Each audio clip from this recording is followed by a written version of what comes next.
Les chrétiens, je vais vous dire un truc. Parfois, ta prière, elle ne fonctionne pas parce que tu es en train de faire un bras de fer contre Dieu, ok?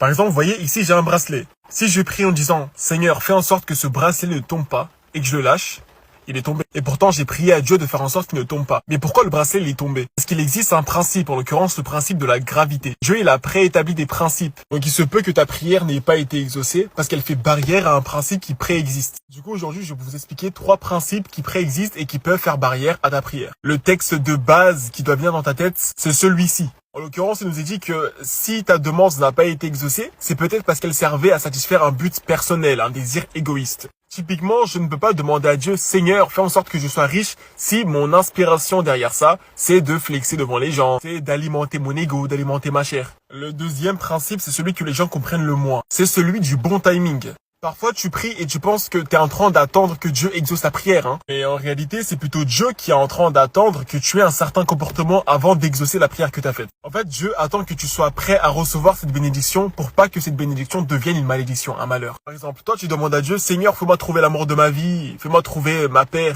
Et c'est une très belle demande, c'est noble. Mais le problème, c'est que si Dieu a prévu une personne particulière pour toi et qu'il fait que tu la rencontres à un mauvais moment, bah tu vas juste tout gâcher.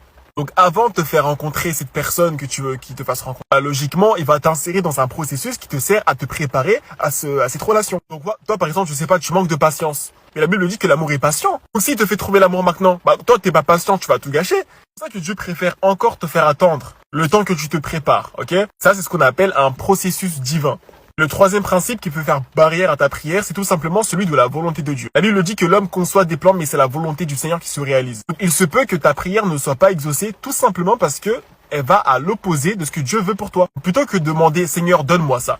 Demande plutôt, Seigneur, est-ce que tu veux que j'ai ça? C'est une prière qui plaît déjà beaucoup plus à Dieu. Sachez que même quand Dieu refuse d'exaucer une prière, c'est soit une protection.